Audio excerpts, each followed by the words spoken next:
Hello students, welcome to my channel chemistry mechanism classes. आज हम एक इम्पॉर्टेंट नेम रिएक्शन का मैकेनिज्म लेकर आए हैं जिसका नाम है फ्रीडल क्राफ्ट रिएक्शन।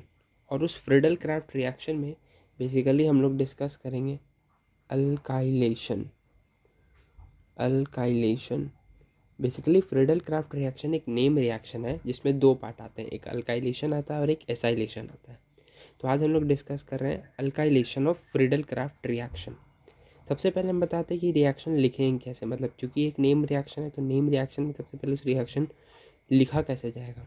तो रिएक्शन में सबसे पहले आपके पास एक बेंजीन होगा इस तरीके का, एक अल्काइल हैलाइड होगा लाइक CH3Cl, और यहाँ पर एक इम्पॉर्टेंट रिएजेंट होगा, उस रिएजेंट का नाम है एनहाइड्रस AlCl3। प्रोडक्ट में क्या होगा कि ये CH3 इस बेंजीन रिंग के ऊपर जाकर लग जाएगा इस तरीके से, और एक इम्पॉर्टेंट नेम कंपाउंड बना लेगा जिसका नाम होता है, एक इम्पॉर्टेंट कंपाउंड बन जाता है जिसका नाम है टोलुइन। और यहाँ पर बाय प्रोडक्ट में क्या निकलेगा, HCl इस तरीके से।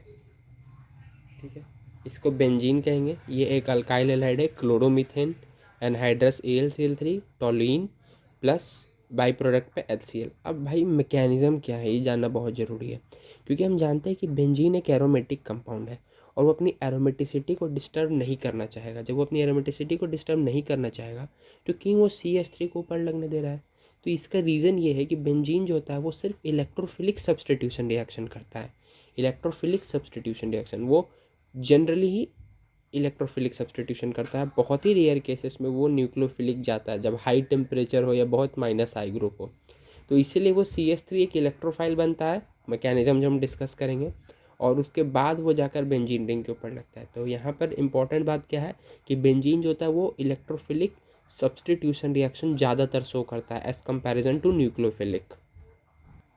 तो आइए इसका मैकेनिज्म देखते हैं। मैकेनिज्म में सबसे पहले क्या होगा कि ये जो CH3Cl है, क्योंकि ये एक इलेक्ट्रोफिलिक सब्सटीट्यूशन है तो इलेक्ट्रोफाइल का जनरेशन करना बहुत ज़रूरी है। तो सबसे पहले CH3Cl को हम AlCl3 से ट्रीट करेंगे। अब चूंकि CH3Cl में थोड़ा तो पोलैरिटी रहेगा, एक माइनस और एक प्लस का, क्योंकि एक मोर इलेक्ट्रोनेगेटिव एटम है।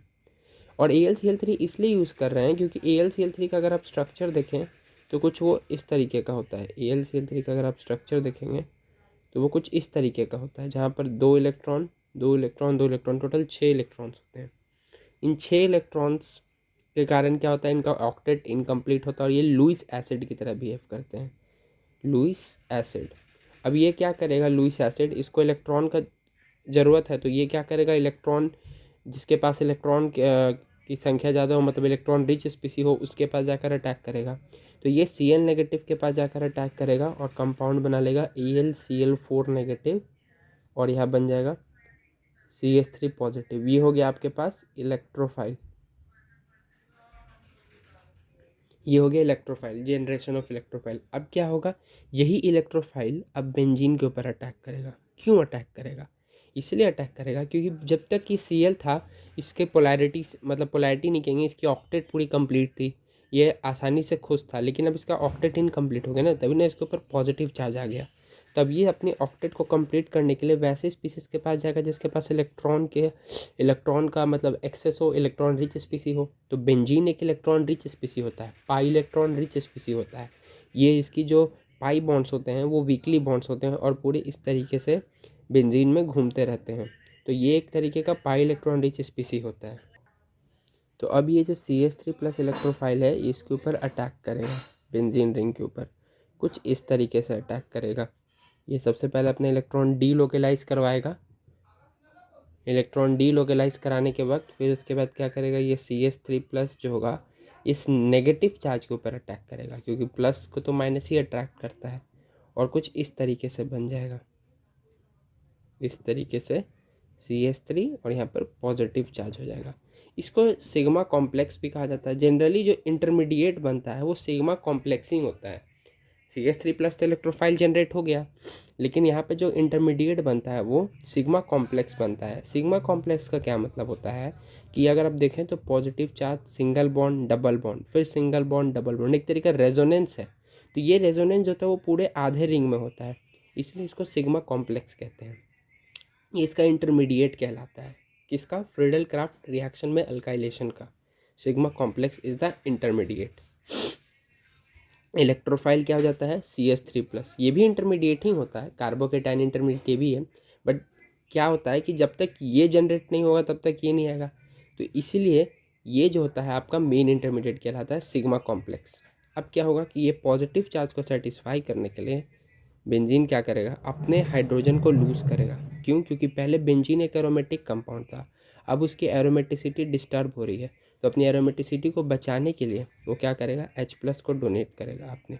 H+ अपना लोन पेयर ऑफ इलेक्ट्रॉन यहाँ छोड़ कर जाएगा, और फिर क्या हो जाएगा? इस तरीके से आपका एक बेंजीन रिंग बन जाएगा, और इसके ऊपर CH3 ग्रुप लग जाएगा और H+ बाहर निकल जाएगा।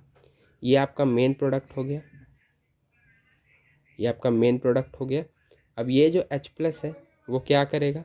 फिर AlCl4 नेगेटिव के पास जाकर, जो यहाँ पर बना था हमारे पास, उसके साथ रिएक्ट करके HCl बनेगा प्लस AlCl3 बनेगा। ये HCl आपका क्या हो गया? बाई प्रोडक्ट हो गया। अगर आप ध्यान से देखें तो AlCl3 हमने यूज़ किया था और वापस हमको AlCl3 मिल गया, तो ये एज अ कैटलिस्ट की तरह भी यूज़ हुआ। हम ये कह सकते हैं कि ये एज अ कैटलिस्ट की तरह भी यूज़ है। कौन? AlCl3। Anhydrous AlCl3 is used as a catalyst. तो स्टूडेंट्स, ये था हमारा पूरा मैकेनिज़्म, ये था मेन रिएक्शन। आशा करता हूँ आपको ये पूरा मैकेनिज़्म समझ में आया होगा। अगर आपको ये मैकेनिज़्म थोड़ा भी समझ में आया है और थोड़ा भी अच्छा लगा है तो प्लीज़ मेरे चैनल को लाइक करें, सब्सक्राइब करें और शेयर करें। Thank you. मिलते हैं नेक्स्ट वीडियो में।